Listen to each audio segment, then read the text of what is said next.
मात्र 10 मिनट में 7 नंबर आपका क्लियर करा देंगे। बस 3 मिनट वीडियो देखिए। आपको अगर बिल्कुल ना समझ में आए तो वीडियो छोड़कर भाग जाइए। अंतिम समय और अगर अंतिम प्रहार से आपका 7 नंबर फ्री में मिल रहा है तो क्यों नहीं लेते। जी हाँ, हम बात कर रहे हैं UP board exam 2024 class 12th Hindi विषय की, जिसमें संस्कृत पद्यांश का संदर्भ सहित अनुवाद इस वीडियो के माध्यम से आपको समझाने जा रहे हैं और वही संस्कृत पद्यांश आपके सामने लाएंगे जो आपके बोर्ड एग्जाम में बहुत बार पूछा गया है। तो ध्यान दीजिए, अगर हम आपको यहाँ से 5 से 6 पद्यांश बता देते हैं और आप ये तैयार करके जाते हैं तो इससे बाहर एक भी क्वेश्चन आपका नहीं आने वाला है। तो चलो बच्चों, वीडियो की शुरुआत करते हैं। देखिए, हम यहाँ पर जो है एक पाठ है हमारा सुभाषित रत्नान।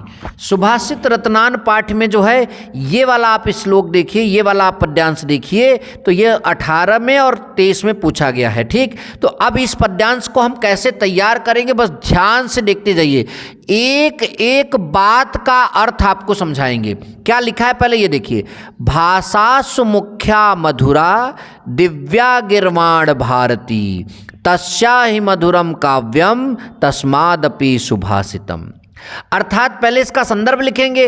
तो यह पद्यांश बोलिए या फिर श्लोक बोलिए। तो यह पद्यांश या श्लोक हमारी पाठ्य पुस्तक के, जो हमारी पाठ्य पुस्तक है, पढ़ने वाली पुस्तक है, उसके संस्कृत भाग में संकलित सुभाषित रत्नान नामक पाठ से अवतरित है, यानी उस पाठ से लिया गया। तो संदर्भ तो आप बहुत पहले से लिखते आ रहे हैं, तो संदर्भ आराम से लिख देंगे।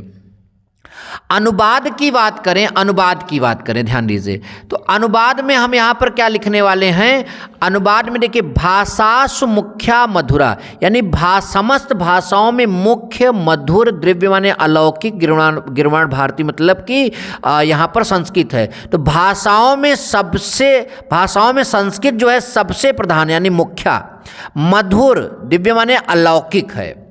तस्या ही मधुरम, उससे अधिक मधुर, काव्यम, उसका काव्य है। तस्मादपि सुभाषितम, और उस काव्य से भी अधिक मधुर उसके सुभाषित अर्थात सुंदर वचन या सूक्तियां हैं। तो देखिए, भाषाओं में संस्कृत सबसे प्रधान मधुर अलौकिक है और उससे भी अधिक उसका मधुर काव्य है। लिखा है ना कि तस्या ही मधुरम काव्यम, यानी उससे अधिक मधुर उसका काव्य है। तस्मादपि सुभाषितम, और उस काव्य से भी अधिक मधुर उसके सुभाषित अर्थात सुंदर वचन और सूक्तियां हैं। अच्छा बच्चों, अब आगे बात करते हैं अगले वाले का, जो कि 4 बार आपको देखने को मिल जाएगा 17, 19, 20, 22 में। ठीक, सुखार्थिनः कुतो विद्या कुतो विद्यार्थिनः सुखम, सुखार्थी वा त्यजेत विद्या विद्यार्थी वा त्यजेत सुखम। तो ये हमारा एक श्लोक या पद्यांश यहाँ पर देखने को मिल रहा है। इसका संदर्भ चूंकि उसी पाठ का है और हमें इसी पाठ का कुल करा भी रहे हैं, तो संदर्भ वही रहेगा। सुखार्थिनः कुतो विद्या, यानी सुख की इच्छा रखने वाले को विद्या कहाँ, और कुतो विद्यार्थिनम सुखम, यानी विद्या की इच्छा रखने वाले को सुख कहाँ। सुखार्थी वा त्यजेत विद्या, अर्थात सुख की इच्छा रखने वाले को विद्या त्याग देनी चाहिए। विद्यार्थी वा त्यजेत सुखम, और विद्या ग्रहण करने की इच्छा रखने वाले को सुख का त्याग कर देना चाहिए। तो अब इसका जो है पूरा यहाँ पर जो अनुवाद दिया गया है, आप यहाँ पर लिखा है, इसको देख लीजिए। फिर मैंने जैसे बोला बस उतना ही लिखिए। जरूरी नहीं कि जितना विद्या में लिखा है वो पूरा छापिए, आप बस इसमें उतना ही लिखिए जितना आपका काम बनता है। यहाँ पर लिखेंगे सुख चाहने वाले को विद्या कहाँ, और विद्या चाहने वाले अर्थात विद्यार्थी को सुख कहाँ। इसलिए सुख की इच्छा करने वाले को विद्या छोड़ देनी चाहिए, विद्या प्राप्त करने की इच्छा छोड़ देनी चाहिए, और विद्या चाहने वाले अर्थात विद्यार्थी को सुख जो है छोड़ देना चाहिए। तो यहाँ तक लिखिए, कोष्टक में लिखा है उसको लिखने की जरूरत नहीं है। देखिए, आगे 2 श्लोक आपको यहाँ पर देखने को मिल जाएंगे, जो कि ये जो है आपका 3 बार पूछा गया 16, 18, 20 में, और ये जो है आपका 15, 17, 19 और 23 में। क्या है इसकी बात करते हैं।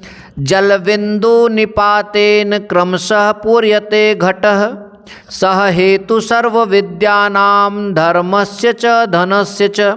संदर्भ तो वही रहेगा। जल बिंदु निपातेन, यानी जल की एक बूंद गिरने से, लगातार गिरने से, ठीक, क्रमशः पूर्यते घटे, यानी क्रमशः घड़ा जो है भर जाता है। तो जल की एक एक बूंद गिरने से क्रमशः घड़ा भर जाता है। सहेतु यानी समस्त, सहेतु मतलब समस्त, विद्या सर्व विद्या नाम यानी समस्त विद्याओं, धर्मस्य धर्म और धन मतलब धन और च यानी धन को संग्रह करने का, इकट्ठा करने का यही एक कारण या फिर रहस्य है। तो इस तरह से यहाँ तक ही केवल आप लिखिएगा। ठीक। नंबर नेक्स्ट है काव्यशास्त्र विनोदेन कालो गच्छति धीमाताम। काव्यशास्त्र विनोदेन कालो गच्छति धीमताम व्यसनेन च मूर्खाणाम निद्राया कलेहनवा। संदर्भ वही रहेगा, काव्य शास्त्र विनोदेन यानी बुद्धिमानों का जो समय है वो काव्य शास्त्र के विनोद, काव्य शास्त्र की चर्चा के विनोद यानी उससे जो आनंद मिलता है उसमें बीतता है। गच्छत माने बीतता है। और मूर्खों का समय व्यसनेन यानी बुरे शौकों में, और उसके बाद निद्रा यानी सोने में, या कलेनवा यानी लड़ाई झगड़े में बीतता है। तो ये हो जाएगा आपका। अगला वाला भी आपका देखिए 3 बार पूछा गया है। ना चौरेहारम ना राजहार्यम ना भारती भाजम ना च भारकारी व्यये कृते वर्धत एवं नृत्य विद्याधनम सर्वधनम प्रधानम। इसका अर्थ क्या हुआ? ना चौरेहारम मतलब ना राजा चुरा सकता है। विद्या रूपी धन जो है वो समस्त धनों में श्रेष्ठ है। यहाँ पर पहले इसका अर्थ बता दे रहा है कि विद्या रूपी धन जो है समस्त धनों में श्रेष्ठ है, क्योंकि ना तो राजा उसे चुरा मतलब ना तो चोर उसे चुरा सकता है और ना ही राजा उसे छीन सकता है। ना भारती भाजम यानी ना भाई में बढ़ सकता है और ना ही ये भारी है, ना बोझ बनता है, भार भी नहीं है इसका। व्यय कृत्य यानी मतलब कि खर्च करने से निरंतर जो है बढ़ता जाता है। तो ये सभी धनों में जो है सबसे प्रधान धन माना जाता है। ठीक। उसके बाद देखिए यहाँ पर जो है इन दोनों का आप अपने से पढ़ लीजिए। बाकी नेक्स्ट वीडियो में मिलेंगे। Thank you so much. जय हिंद, वंदे मातरम।